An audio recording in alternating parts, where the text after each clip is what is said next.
Bagaimana jika ketika Anda bangun pagi, membuka aplikasi bank, dan melihat saldo yang hampir habis? Tagihan menumpuk, utang belum lunas, dan tiba-tiba handphone berdering. Pemberitahuan pengingat cicilan yang akan jatuh tempo. Napas Anda sesak, jantung berdegup kencang, dan pikiran langsung melompat ke berbagai skenario terburuk. Bagaimana jika saya bangkrut? Bagaimana jika tidak bisa membayar? Lalu, di saat yang sama, tetangga sebelah, yang Anda tahu penghasilannya tak jauh beda, terlihat bahagia. Setiap pagi ia duduk di teras, menikmati kopi sambil tersenyum. Anak-anaknya berseragam bagus, meski Anda tahu sekolahnya bukan yang termahal. Mobilnya biasa saja, tapi selalu bersih dan terawat. Dan Anda bertanya-tanya, apa yang dia miliki yang tidak saya miliki? Kita sedang menghadapi paradoks yang tidak pernah dijelaskan. Di satu sisi, Anda bekerja keras, bahkan lebih keras dari tetangga itu. Anda lebih pintar mengatur keuangan, mencatat setiap pengeluaran, dan membaca buku self-help tentang kekayaan. Namun di sisi lain, Anda merasa selalu kekurangan. Setiap kali mendapat gaji, rasanya langsung habis. Kebahagiaan pun seperti menjauh setiap kali Anda mengejarnya. Maka muncul pertanyaan mendalam, di mana letak perbedaannya? Apakah ini semata tentang uang atau tentang sesuatu yang jauh lebih dalam?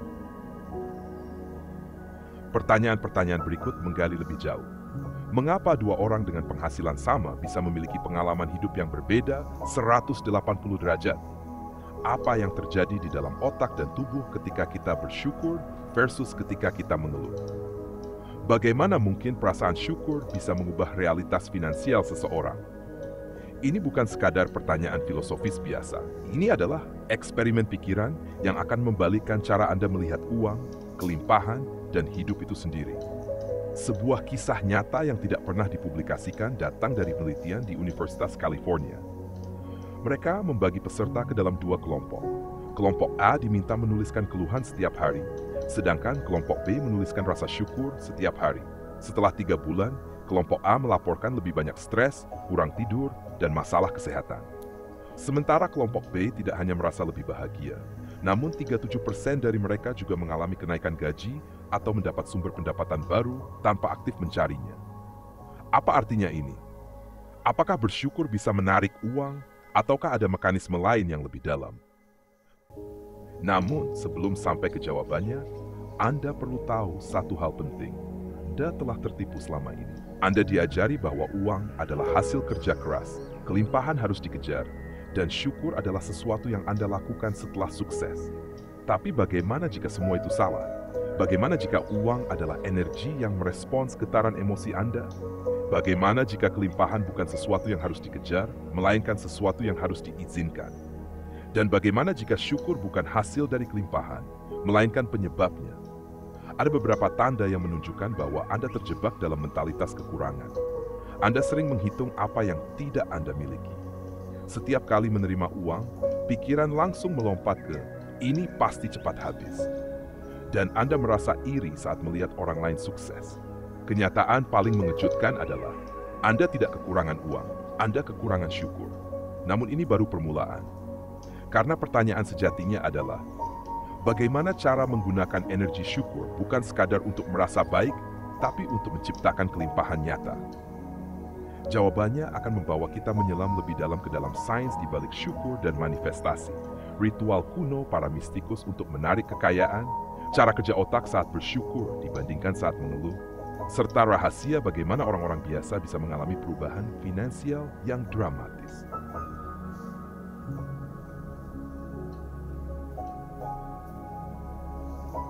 Mengapa manusia modern begitu kesulitan untuk bersyukur? Kita hidup dalam sebuah paradoks yang membingungkan. Memiliki lebih banyak kemewahan dibanding generasi sebelum kita, namun justru merasakan kepuasan yang jauh lebih sedikit. Hal ini bukanlah kebetulan belaka. Ada perangkap psikologis yang secara sistematis dipasang oleh dunia modern, menjebak cara kita berpikir dan merasakan.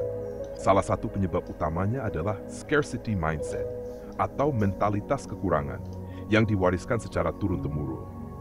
Banyak orang tua yang dulunya hidup dalam kesulitan tanpa sadar menanamkan keyakinan negatif pada anak-anak mereka, seperti uang itu susah dicari, hidup itu berat, atau orang kaya pasti tidak jujur. Studi dari Universitas Stanford menunjukkan bahwa keyakinan ini tertanam kuat di otak anak sebelum usia 7 tahun, dan membentuk terpersepsi terhadap realitas. Akibatnya, saat muncul peluang, pikiran bawah sadar justru memberi peringatan. Hati-hati, nanti habis. Alih-alih melihatnya sebagai kesempatan untuk tumbuh. Di sisi lain, kehadiran media sosial menambah lapisan baru dalam krisis syukur ini. Setiap kali kita menggulir Instagram atau platform lainnya, kita disuguhi liburan mewah teman, mobil baru tetangga, atau makanan mahal para selebritas. Tanpa kita sadari, otak memicu rasa tidak cukup dan memadamkan api syukur yang mungkin sempat menyala. Data dari Journal of Social Psychology menunjukkan bahwa pengguna media sosial aktif 53% lebih sering merasa kekurangan, dan tingkat syukur mereka 40% lebih rendah dibanding mereka yang jarang menggunakan media sosial. Selain itu, sistem kapitalis modern juga memainkan peran besar. Kita dijejali doktrin bahwa kebahagiaan bisa dibeli. Kamu baru cukup kalau beli produk baru, atau life upgrade sama dengan barang upgrade. Akibatnya, kita terus mengejar sesuatu di luar diri. Lupa bahwa banyak hal yang kita butuhkan sebenarnya sudah kita miliki. Seperti tikus dalam roda, kita terus berlari namun tidak pernah sampai. Dari sisi ilmu otak, perbedaan antara bersyukur dan mengeluh sangatlah jelas. Pemindaian otak menunjukkan bahwa ketika seseorang bersyukur, korteks prefrontal bagian otak yang berperan dalam pengambilan keputusan menjadi aktif, sementara amigdala, pusat rasa takut, menjadi tenang. Hormon-hormon kebahagiaan seperti dopamin dan serotonin pun mengalir deras. Sebaliknya, saat seseorang mengeluh, amigdala menyala seperti lampu disko, korteks prefrontal lumpuh, dan hormon stres seperti kortisol membanjiri tubuh. Dalam jangka panjang, orang yang rutin bersyukur terbukti 23% lebih kreatif dalam menyelesaikan masalah dan 37% lebih cepat menemukan solusi finansial. Sayangnya, kebijaksanaan kuno yang bisa menyeimbangkan semua ini kini terlupakan. Filosofi Stoik melalui Epictetus pernah mengatakan, kekayaan sejati adalah ingin apa yang sudah kau miliki, mengingatkan kita bahwa bukan uang yang kurang, tapi rasa cukup yang hilang. Lao Tzu dalam Tao Te Ching berkata, berbahagialah orang yang cukup, karena cukup adalah kekayaan abadi, yang menekankan bahwa kelimpahan adalah soal cara berpikir, bukan saldo di rekening. Rumi dari Sufisme menyampaikan bahwa syukur adalah sayap yang membawamu ke surga dunia, mengajarkan bahwa rasa syukur dapat meninggikan energi spiritual dan emosional kita. Pada akhirnya, muncul pertanyaan penting yang mengguncang akar pola pikir kita.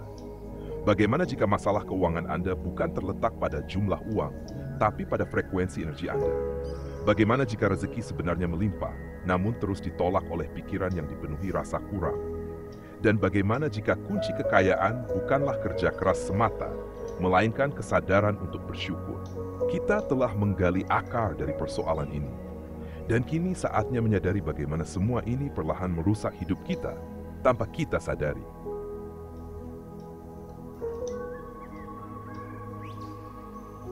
Apa yang sebenarnya terjadi ketika seluruh peradaban lupa bersyukur? Jawabannya bukan hanya bersifat filosofis, ini adalah krisis nyata. Dunia sedang mengalami krisis energi spiritual yang meresap ke dalam berbagai aspek kehidupan, keuangan, kesehatan, dan relasi. Dan ini bukan sekadar metafora belaka, karena ilmu pengetahuan modern pun menunjukkan bukti-bukti mengerikan atas dampak dari hilangnya rasa syukur dalam kehidupan manusia. Dari sisi finansial, studi kasus nyata menunjukkan dampak dramatis antara kelompok yang fokus pada kekurangan dan mereka yang melatih syukur. Kelompok pertama, yang pikirannya selalu diliputi rasa kurang, mengalami penurunan pendapatan sebesar 89% dalam 2 tahun dan kehilangan 72% peluang emas karena tidak mampu melihatnya. Sebaliknya, kelompok yang rutin bersyukur mengalami keajaiban nyata. 63% mendapatkan pendapatan tak terduga, dan 48% menemukan solusi finansial kreatif. Secara psikologis, pikiran yang jebak pada mentalitas kekurangan akan mengaktifkan mode survival dalam otak. Dan otak dalam mode ini tidak mampu mengenali peluang, sehingga menciptakan lingkaran kemiskinan yang terus berulang. Dampaknya juga terasa pada kesehatan. Orang yang cenderung pesimis memiliki risiko 2 kali lipat lebih besar terkena penyakit jantung, daya tahan tubuh mereka melemah hingga 40%, dan mereka mengalami proses penuaan 50% lebih cepat. Sebaliknya, Hanya dengan melatih rasa syukur selama 5 menit setiap hari, inflamasi bisa turun 27% dan antibodi meningkat 17%.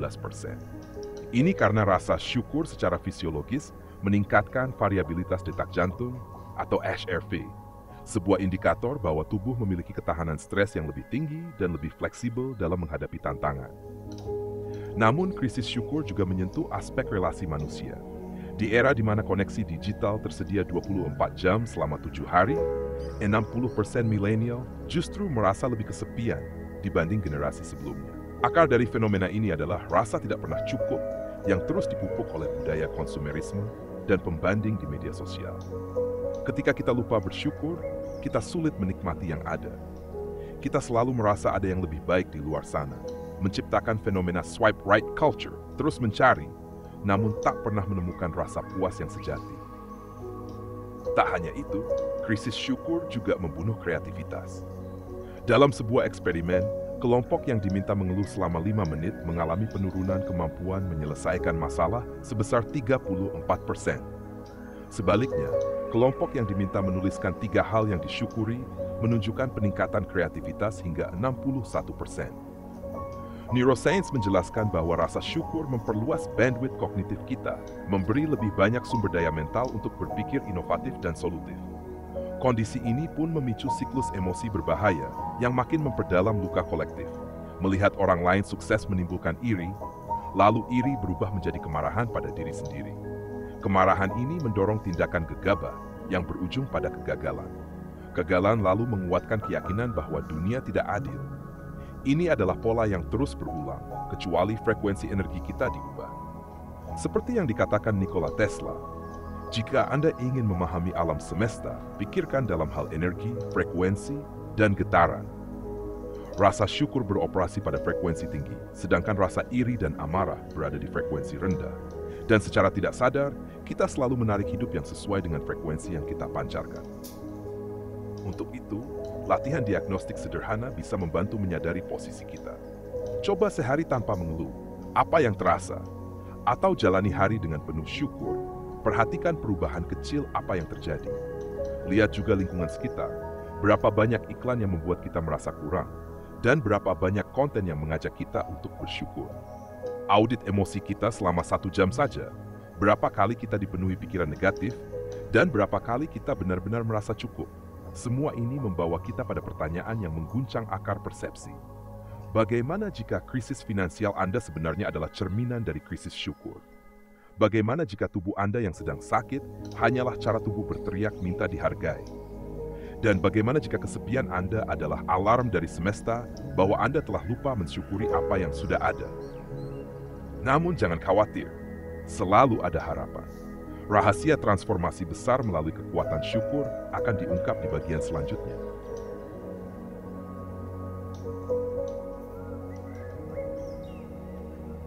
Inilah revolusi syukur yang sesungguhnya. Bukan sekadar kebiasaan mengucapkan terima kasih, tetapi proses dalam memprogram ulang cara kita memandang hidup. Ini adalah upaya transformasi mendalam, menggabungkan ritual para mistikus, penemuan neuroscience modern, dan kebijaksanaan kuno untuk menciptakan frekuensi baru yang menarik kelimpahan ke dalam hidup.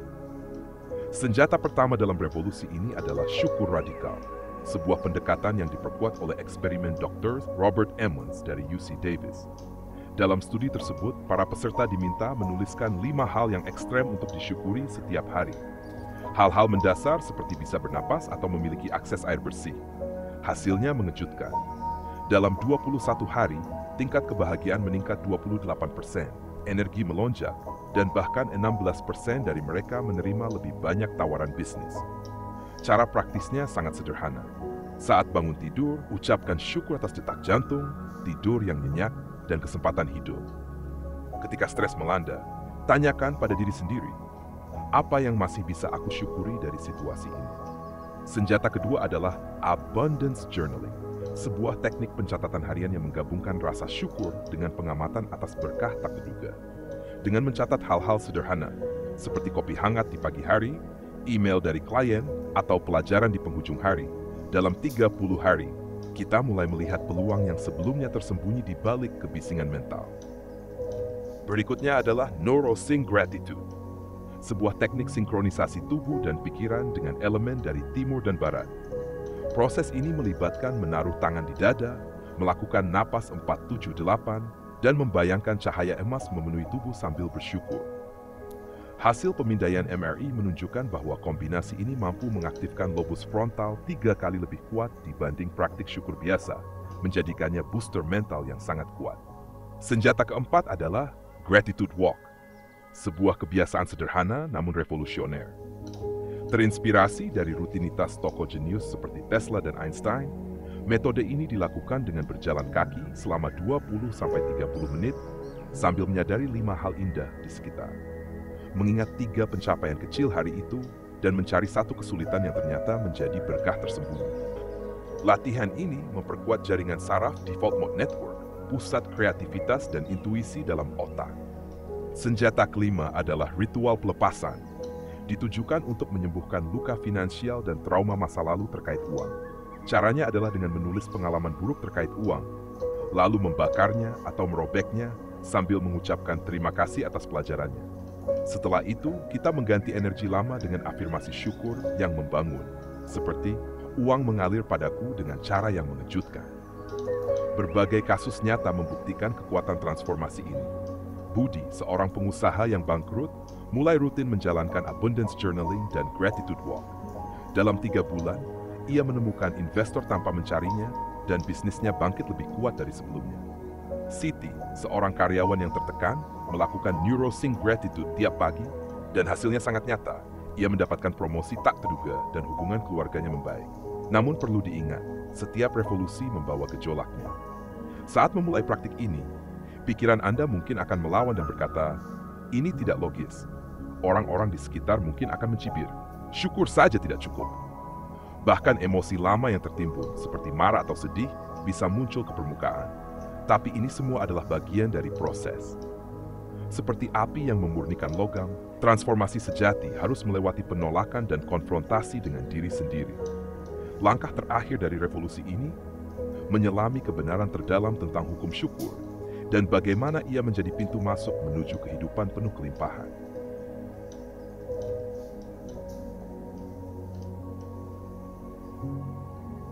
Inilah pencerahan terakhir tentang syukur yang akan mengubah segalanya. Syukur bukan sekadar sikap atau kebiasaan baik, tetapi merupakan mata uang energi semesta. Setiap ucapan terima kasih yang tulus adalah transaksi spiritual yang menggema dalam lautan kosmik, menciptakan riak energi yang memanggil lebih banyak berkah untuk kembali padamu. Dalam semesta ini, syukur tunduk pada 3 hukum kosmik yang saling berkaitan. Hukum resonan menyatakan bahwa pikiran yang dipenuhi rasa syukur memancarkan frekuensi 528 Hz, frekuensi cinta dalam fisika, yang menurut studi dari HeartMath Institute mampu memperbaiki struktur DNA dan menarik pengalaman hidup yang memiliki getaran serupa. Kemudian, hukum cermin menjelaskan bahwa realitas luar hanyalah refleksi dari persepsi dalam diri. Ketika kita bersyukur atas kelimpahan, kita secara tidak langsung memprogram ulang realitas untuk mencerminkan hal yang sama kembali kepada kita.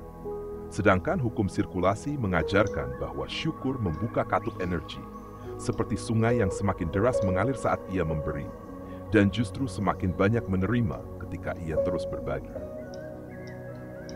Dari sudut pandang ilmu pengetahuan modern, keajaiban syukur juga mulai terungkap.